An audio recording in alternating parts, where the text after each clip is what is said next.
film. I would set the scene up. I'd talk to the actors about what was going to happen, where they were going to go, and what they were going to do. I'd take the cameras, I'd set them off with long lenses, and then I'd let the actors run through the scene with each other. We'd get out on the set. It was all nights, so we'd sleep till like 2, and then the actors would all get together. We were so gung-ho about this. We really felt like we could show what we could do in this movie. It was good writing, and George had, even though the movie was being made for no money, and there was no budget at all, it still had Haskell Wexler working on it, and Francis Ford Coppola producing it. You know, this is like, we thought maybe somebody might see this movie someday, so let's do the best we can. And we would get together in each other's rooms and rehearse. Gino Havens, who had been the casting assistant, was dialogue coach. He'd run lines with us because George wanted to make sure that we all knew our lines. He didn't have time to mess around on the set with actors not knowing their lines. So we'd rehearse in the afternoon, then around 6 we'd get our call. We'd go out to work. And George would I don't know, we'd go out there on the set, we'd be doing a scene, you know, standing around a car, and he'd say, where do you want to stand?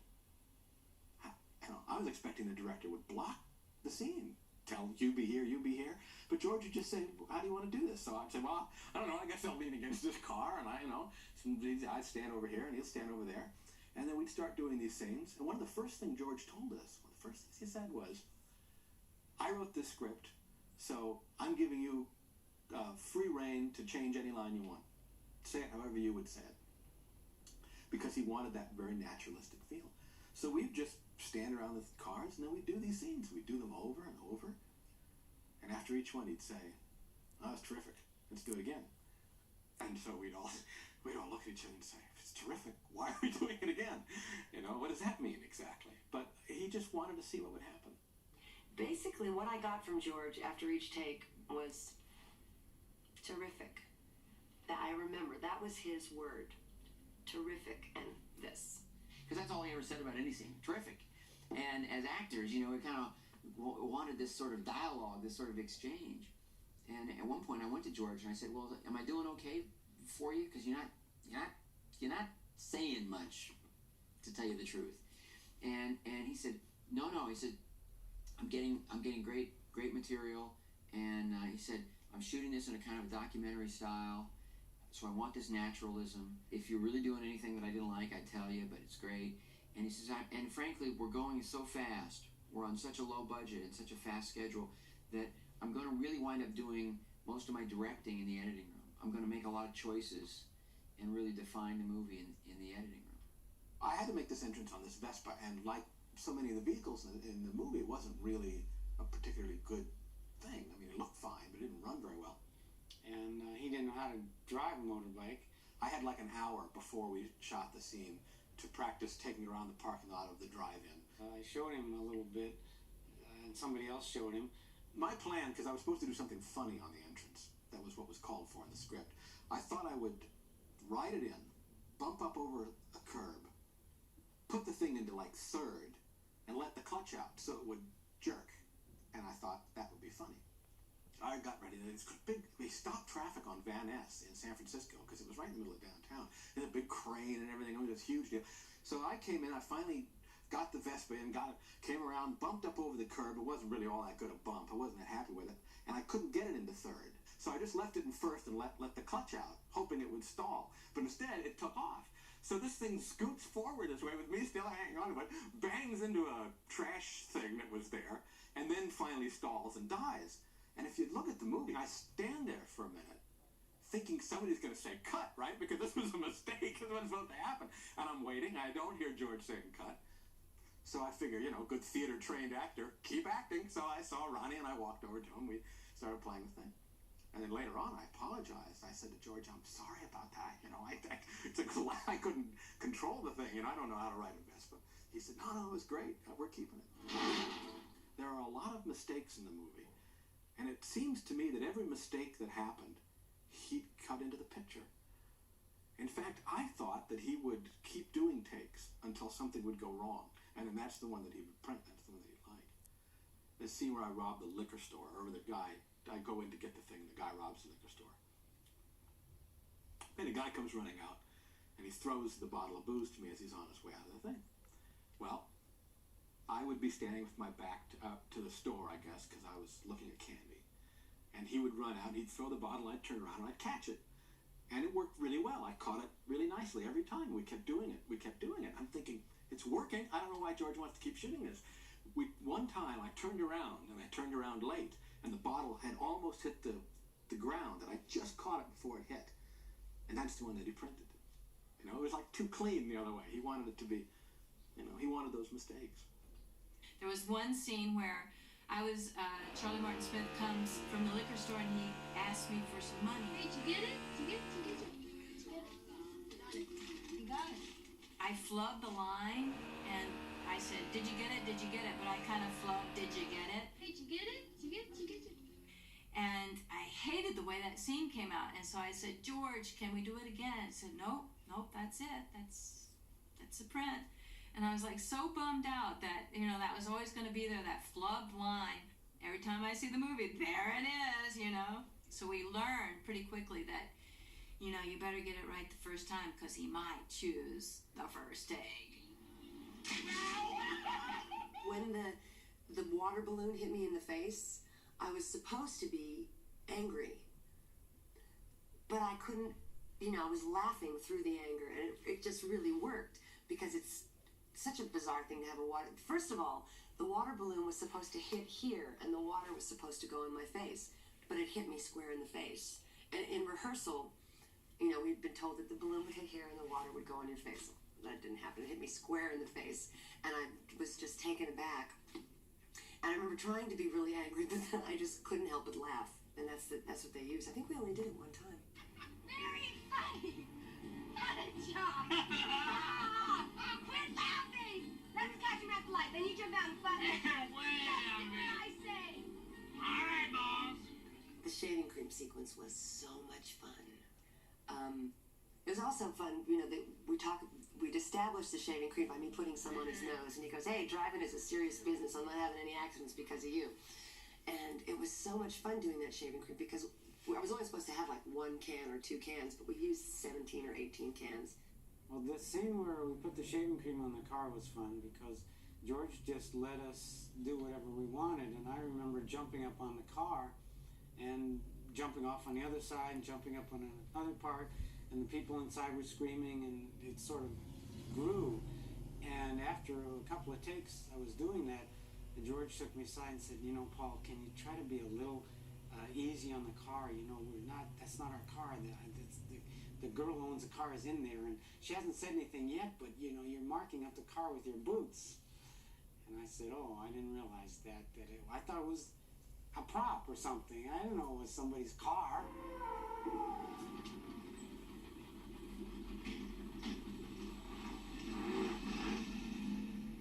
Well, I was nervous because the guy who owned it was so nervous, and he was never more than a few feet away, and but he didn't realize I was a really good driver because I had a Volkswagen VW that I, you know, with stick shift, so I really understood how to drive, and this was automatic, and it was like no problem for me. But the guy was always polishing and be careful, don't touch this and don't touch that, and don't get too close to the curb, and don't watch out for the white one. Don't do. All right. The only research I did for this role was to read the script twice. I had actually lived that in my high school. My boyfriend, who I was deeply in love with, left me for another girl, and it came to me actually and said, I think we should date other people. That seeing other people while I'm away can't possibly hurt, you know? So it was very, very close to home in that respect. In fact, I remember telling George when he told me that, it was sitting in a car. So I totally understood where this character was coming from and how desperate she was and confused and hurt and would go to any length to win his love and approval back and keep him there, which I thought was a very mean thing to do. But, you know, she was just a girl. She's just 16. Graffiti is only my second movie. I was working with some very talented people, but they were also very young. So it was a group of actors, but a group of very young actors who were, you know, teenagers. They're very much like the kids in the movie. The whole cast was required to be on location for the entire period of the shoot, which left the people who weren't working any particular night hanging around the hotel at night with very little to do, which led to some of the legendary partying. Cindy and Ronnie Ronnie and Richard and Charlie and I kind of, and Mackenzie kind of gang together, and then there was the other ones, Paul and Harrison, who were like the Hell's Angels of the group, and they were always causing trouble, and we were always gossiping about it. Harrison and Paul were, were definitely the rowdy ones. You didn't joke around with Richard Dreyfuss. He was very serious. But occasionally you could pull a prank on him. My recollection of it is that they kind of warned him that they were going to throw him in the pool, and so there was a kind of a little kind of cat and mouse interplay there going on for a while. If I remember correctly, I was walking from one place to another. I grabbed him and said, "Do you want to try it?" And he said, "No, no," and I threw him in the pool. Head first into the shallow end, so that I got a big, thing on my forehead. Which Suddenly made this joke a non-joke, and he came up holding his head, and I jumped in and grabbed him, and he was saying, I'm all right, but he'd actually hit his head on the pool. So, boy, did I feel bad. And then that night he had to shoot the scene where he's inducted into the Pharaohs, and he had a black eye. And I was the only one who brought any makeup because I was the eldest. And I had some pancake makeup, and so we kind of put it under Richard's eye. And I looked for it when I saw the movie, and you can if you know it's there, you can kind of see his black eye from that. But it's been almost 30 years, and I've almost gotten over it. George Lucas, knowing me, feeling comfortable with me, he allowed me to intrude my opinions on scenes relating to the actors, because a lot of the shooting I'd be sitting in the car with an actor, with Richard Dreyfuss, for example. Rick Dreyfuss had a mannerism, which I think he still has. He rocks up and down on his toes, and he would do this without in any shot. I remember Haskell Wexler mentioning this. Towards the beginning of the film, Haskell, as we were getting together, Haskell says, Richard, come over here. Come here. And he then called everyone come over here. Come on, and he called the whole crew and cast together. And then he said, ladies and gentlemen, I'm going to do an imitation of Richard Dreyfuss's acting. And then he went, and then he turned to me and he said, be still. And then he walked away. I was jumping around too much. He's a friend of mine here. That little girl, you better call him or the wolf man gonna get you. At that time, I didn't understand when they would shoot out of sequence, not in order. So they were doing the sock hop, which I thought was so exciting. And all my little team members, my gymnast team members, were working as atmosphere. So I jumped into the sock hop and learned the sock hop, and I was running around, and all of a sudden they yelled, cut. And an AD ran in there and says, you can't be in the scene, you're supposed to be in the bathroom. And I said, but you're not shooting in the bathroom right now. He says, no, you don't understand. In the film, you're in the bathroom. So then they pulled me out of the scene. Begin in a week. After elected senior queen, I have so many boys at your bar. George Lucas shot all of the dance scenes, all of the scenes up on the stage, all of our stuff, and the bathroom stuff before it, Ron Howard's and mine, in one day. But a really interesting day. Also, in the small world category, I acted in that scene with Kathleen Quinlan, who I directed years later in Apollo 13, where she actually got an Oscar nomination for Apollo 13. American Graffiti was shot more or less in sequence.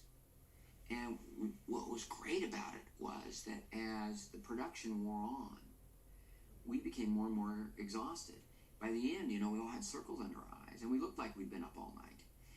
Well, we had been up all night for weeks, and it showed. But everybody became kind of, a little punchy.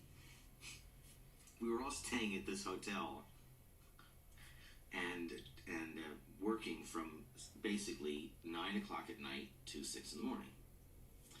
And then we go back to the hotel, where there was a convention of dentists who were not on the night shift. They were on the day shift. So they were in the pool and they were raucous. So I never slept.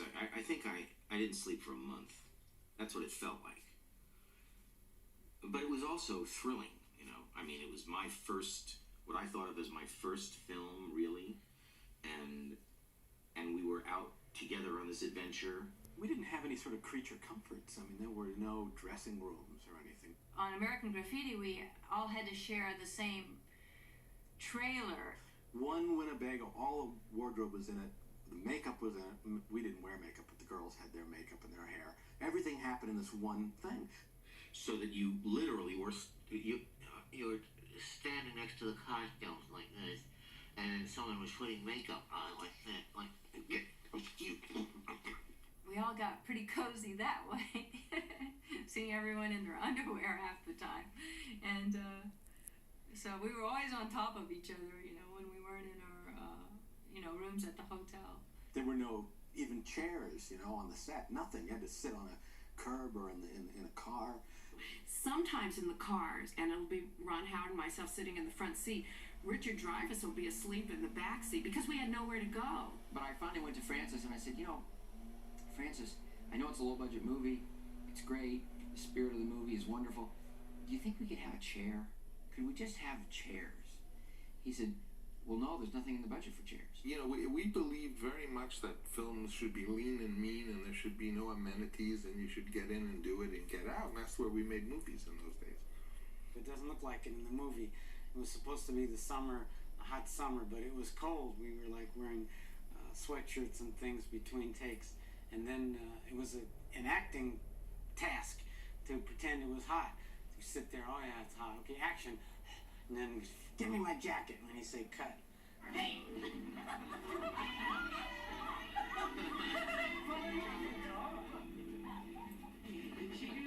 We called it guerrilla movie making. I said to George one night that it reminded me of the first movies that were ever shot in Hollywood, where film companies would pull up at a porch, get up on that porch, and they'd make a scene, and they would shoot the thing, and the owner would come out, get out, you movies! Get away from here, you movies! And they would run away. And that's what shooting graffiti was like. Hey, what are you punks doing? What's going on here? George is not overly fond of the actual shooting part of filmmaking. He would leave in the morning and go to the editing bay and edit all day and then come back and direct all night. He was frequently very tired. It was a long slog for him, and although it was only 28 days of shooting, I'm quite sure that George was working both day and night on the film. The difficulty with American Graffiti was mostly just the fact it was a very short schedule. 28 days is a very short time, or 28 nights is even worse. It's a very short amount of time to shoot a picture in. So mostly I was tired and harassed and, you know, just exhausted the entire experience. The Wolfman is everywhere. Wolfman Jack was famous all over the United States. We used some tapes that he had recorded, some bits of business with call-in. He had a call-in show, somebody who would want to dedicate music. Wolfman came in and he